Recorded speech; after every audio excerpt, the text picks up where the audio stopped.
Welcome to the Common Sense channel. Today's topic is the danger in our hospital childbirth system.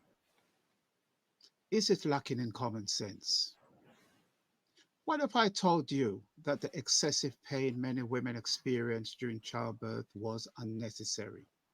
What if I told you that for the past 200 years, the common way women give birth in hospital is deeply flawed? Would you believe us? Probably not. Devon Morgan, who is a writer and researcher,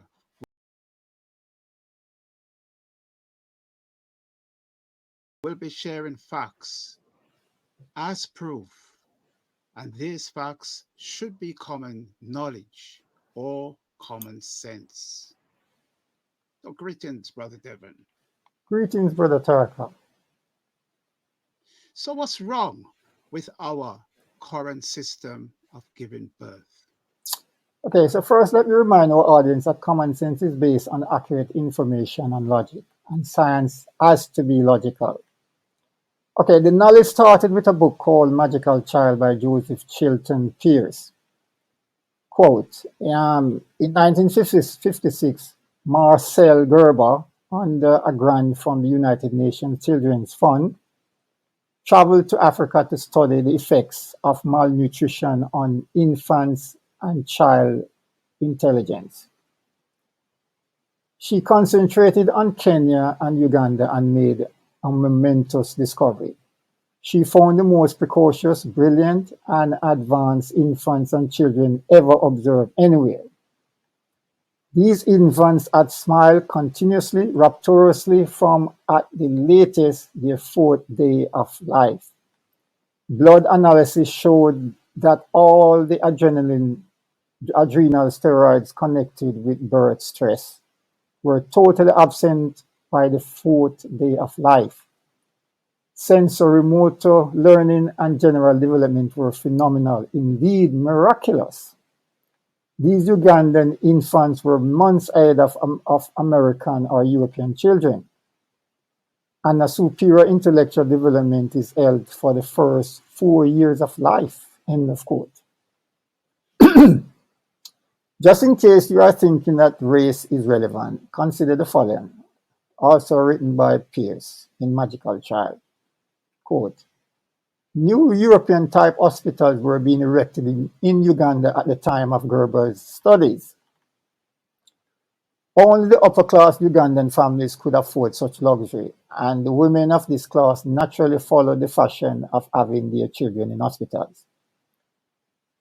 These hospital delivered infants, it turned out, followed the same civilized schedule American and European infants do. Gerber found that they did not smile until some 2.5 months after birth, nor were they precocious in any sense. They showed no signs of sensory motor learning and displayed no uncanny intelligence for some 2.5 months, at which point some signs of intelligence was apparent. Blood analysis showed that high levels of adrenal steroids connected with birth stress were still prevalent at 2.5 months.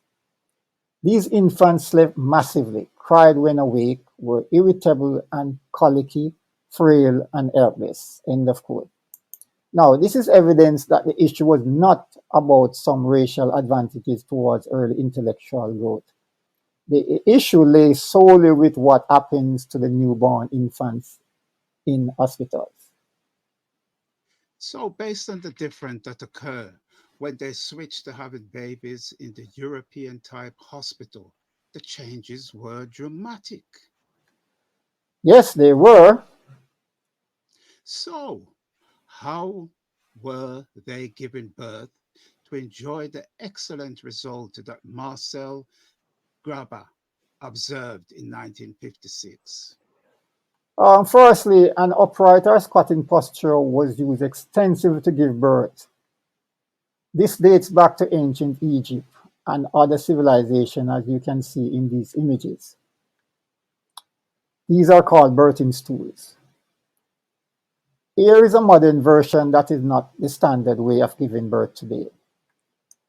However, in 1956, what Marcel Gerber observed in various studies did not involve birthing stools, but was based on the same principle, that is, they squatted to give birth.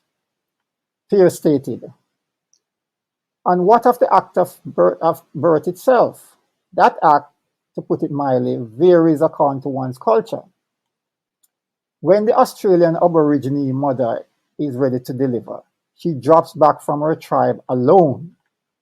She digs a hole in the sand, squats over it, delivers her infant, puts the infant to her breast, and runs to rejoin her tribe. She's gone an average of 20 minutes. Amazing. The Ugandan mother, as is typical in non-technological cultures, follows her usual routines until some 5 minutes before the baby appears. She retires to a place of privacy, squats, delivers her young, perhaps with help from a midwife, perhaps not, and resumes her ordinary routines within an hour. Amazing. Another source of information stated, quote, X-rays have shown that the pelvic outlet becomes wider when squatting or on your hands and knees, which helps to shorten labor, end of quote. Now, common sense says when labor is shortened, this would mean less discomfort or pain. Oh, this makes sense. So, therefore, don't you think the squatting method should be more widely offered? It should be, but it's not. Now, other points to the other points to the better way of childbirth, according to Pierce, is this: the child was never separated from the mother, who massaged, caressed, sang to, and fondled her infant continually. The mother carried her non-swaddled infant in a swing next to her bare breast continually. She slept with her infant. The infant fed continuously according to its own schedule. They virtually never cried. Their mother was bonded to them and sensed every need before that need had to be expressed by crying. The mother responded to the infant's every gesture and assisted the child in any and every move that was undertaken, so that every move initiated by the child ended in immediate success. At 2 days of age, 48 hours, these infants sat bolt upright, held only by the forearms with a beautiful straight back and perfect head balance.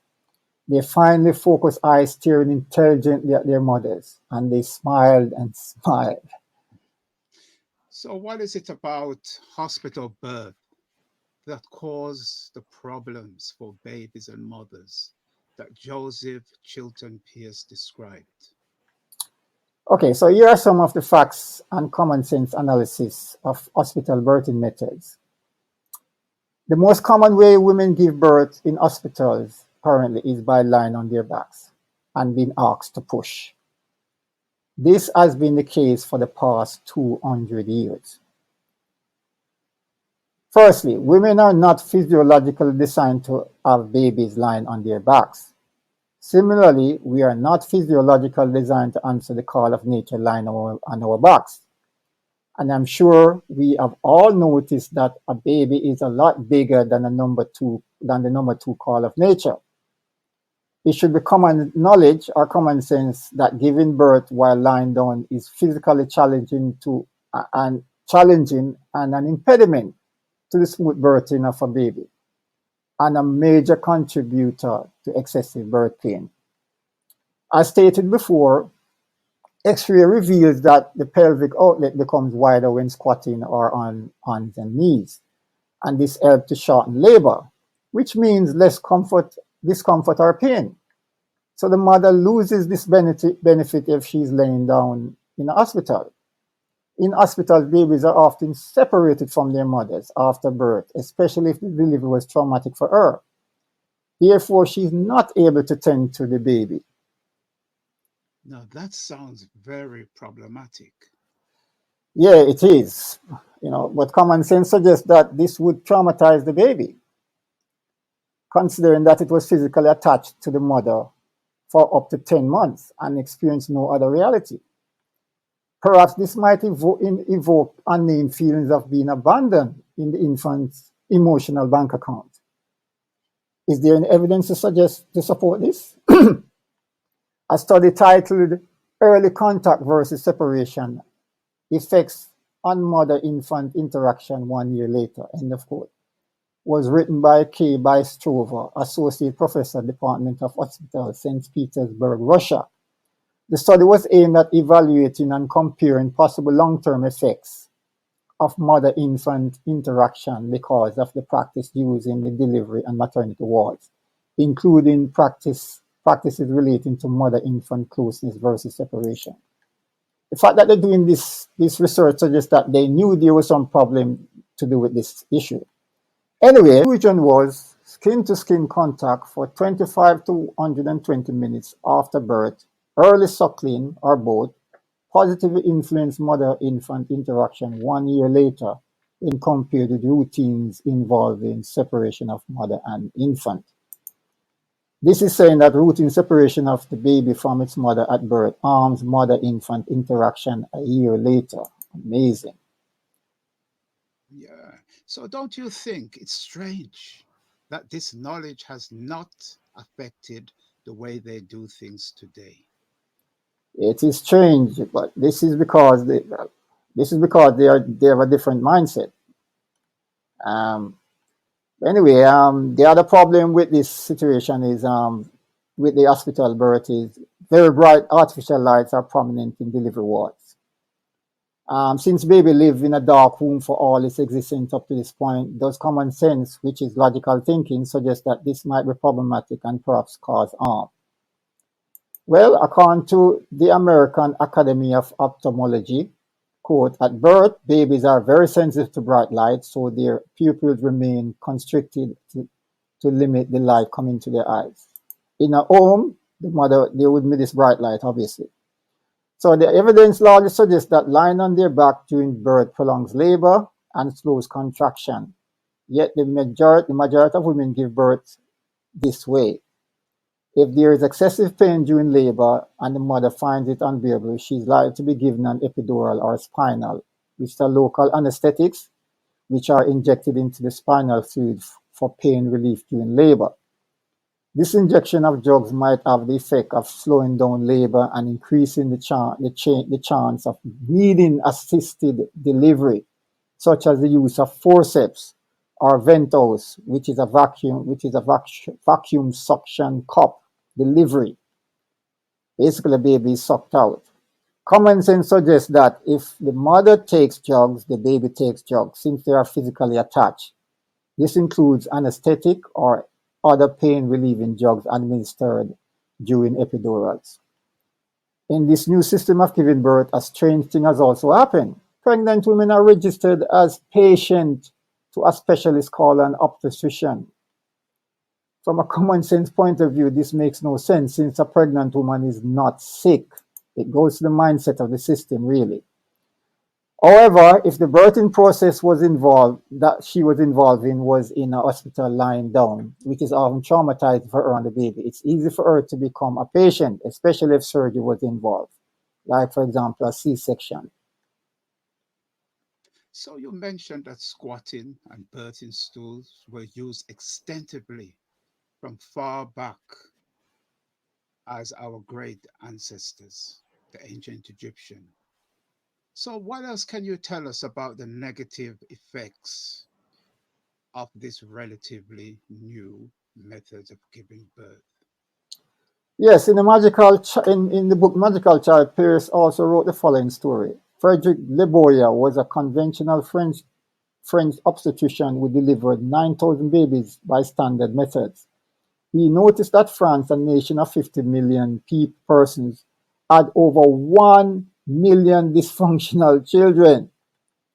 He began to question general birth practices and realized that hospital deliveries were damaging the infants. He quit his practice and retired to India for 3 years, where he carefully studied native procedures for child delivery in very remote, so-called primitive areas. He combined what he saw with his own scientific background and came up with a synthesis. He returned to France and began a new form of delivering infants into the world. And the baby he delivered smiled beautifully, continuously, rapturously, from some 12 hours after birth. Pierre states, I personally know of several infants delivered in the home by their own parents who have smiled continuously from the first hour of life. And why not? They have been met with love, care, concern, and above all, gentleness and quiet. That's it, folks. I hope you find this information beneficial. Please subscribe by ringing the notification bell so that you will get notification of future videos. If you have any questions, leave a comment. I will endeavor to answer them. So until Thank you. next time, don't forget to like, subscribe, and share.